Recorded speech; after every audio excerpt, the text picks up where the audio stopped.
What's going on, everybody? It's Davey from the 80s, and you are now entering the Cinema Chop Shop. So park your ass right there. And while you're there, don't forget to hit the subscribe button, the like button, and comment down below. Today is the day you already know. It is day number 19 of my segment in the month of madness. Every single day in the month of October, I am going to be recommending a horror movie for you to watch. And today, what movie do we have today? Well, let's check the goodie bag out. Bam! Goodie bag. El Gato Negro. Let's see what's in it today. It is... Oh, snap. Mi gato. Alright. It is the classic Texas Chainsaw Massacre. We have it. I have it on Steelbook, special limited edition. I think it came from Best Buy, if I'm not mistaken. That's what we got today. So today we are looking at the classic Texas Chainsaw Massacre, the original. What do I have to say about this? Let's talk about the synopsis. A group of people in a van are traveling through the rural areas of Texas with their couple of friends and some guy in a wheelchair. They encounter a hitchhiker that they pick up, and then he turns out to be crazy. They let him go, and then they went to go visit the wheelchair man's family's estate. So it's like a house or whatever that his dad owns.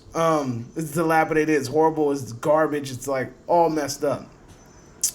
So two of the friends go exploring the area and stumble across this very sketchy looking house, and they are met with my boy, Senor Leatherface. So, my boy Leatherface, bops old boy in the head, throw some pocket salt on him, season him for later, and then he hooks old girl up, literally.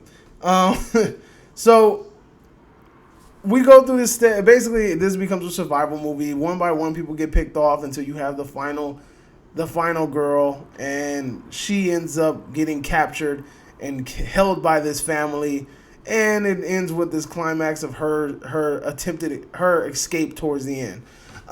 In all honesty, when you're watching this movie, it builds itself up. It's kind of like it's like the very typical setup. People get knocked off one by one until there's the final and last person. And usually in horror movies, it's always the final girl. So usually the girl is the one that survives. Old boy getting chainsawed in a wheelchair, epic. I mean, this movie is just... Even when it opens, when you're watching the open scene of the movie and it has that... Like, I don't know, it sounds like an old rusty camera or something. But that effect just gets you like, ugh. It just sends kind of like a chill down your spine. I love that effect at the beginning of the movie.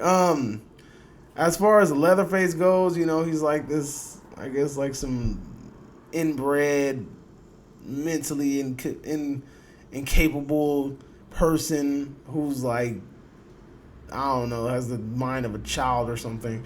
And he's just this big brute that runs around with a chainsaw and butchers people.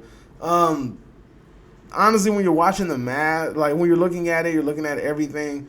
The mask is pretty dope. His outfit is pretty his outfit's pretty basic. Like, it looks like it can actually be like a real person. Like, it looks like something that can honestly happen.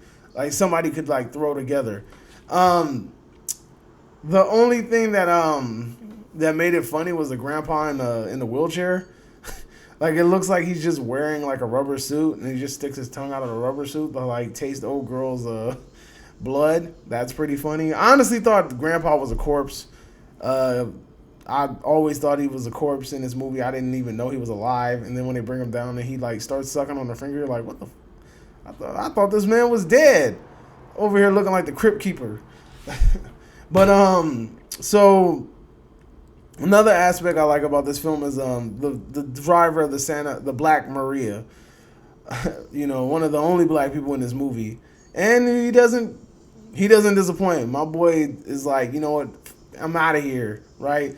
And I honestly sat back and thought, like, why didn't he just start the damn truck and just drive off? I mean, The dude's like scratching up the side of his truck with a chainsaw, but it's not like it's penetrating it. So you could just kind of just throw that bitch and drive and just go. But for some reason they got out and he hits Leatherface in the head with a freaking wrench, dude. That shit is so priceless. My boy, ding. That's another thing. The funny thing about this movie sometimes is the sound effects. The sound effects are like really over the top and kind of exaggerated. But it's from the era. Like, you know, once you get to this era, 70s, 80s, the sound effects are just like kind of like, when you listen to them now, you feel like they're kind of exaggerated. But, you know, it just gives that kind of like extra pizzazz to the scene, you know? As far as the final scene of Leatherface dancing is freaking epic. That's why I have it like as the centerpiece of my Cinema Chop Shop logo. If you haven't noticed that, this movie always, like, to me, Leatherface has always been an iconic character. The fact that he runs around with a chainsaw, a very iconic weapon, and a very interesting weapon of choice per se. But when we're looking at the Texas Chainsaw Massacre series, I have to admit, the remake is honestly really good. Like, there's not too many classic movies that get remade in a very good manner, but I feel like the Texas Chainsaw Massacre was one of them. The remake was really good, and by golly, we have another remake or something on the way. Now, it's from my understanding, I could be wrong, and you could correct me if you want to. Today, the poster for the new Texas Chainsaw movie dropped. Honestly, it looks really cool. I didn't know that this movie was being produced by Legendary, and I'm kind of like, I have high hopes for this movie. It seems like, from what I've gathered, it seems that this is a reboot sequel. So it's like supposed to be taking place after the events of the original Texas Chainsaw Massacre, which is this version right here.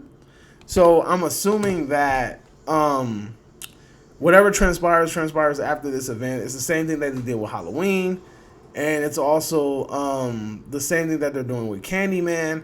And it's just, reboot sequels are starting to become a thing. They're not really. I think they're starting to realize that people are getting upset with people trying to remake the classics. So instead of remaking the classics, what they're doing is they're just rebooting the sequel, right? Or just creating like an alternate timeline that happens after the original. That way you don't really step on anybody's toes, and people are more open to watching it. Because, you know, once people hear, oh, it's a remake, they just like, they cover their ears and they like, you know, just wig out. And it's, you know, just watch the damn movie. Like, it's not really that serious. So reboot sequels are starting to become a thing. Halloween was very successful. Candyman is yet to be determined, even though I've heard things about that film. And this is another one. So we'll honestly see where they go with it. Hopefully it goes in the right direction. But it seems that the team that's behind this, I have high expectations for it. I think it might be very good. The poster looks dope. Poster looks very dope. But with that said, this is my day number 19. Yes, it is 19. Day number 19 pick. Tune in tomorrow to find out my day 20 pick. Good Lord, I am flying through these episodes. Until then, you are now exiting the Cinema Chop Shop. Don't forget to subscribe on the way out. And until next time, adios.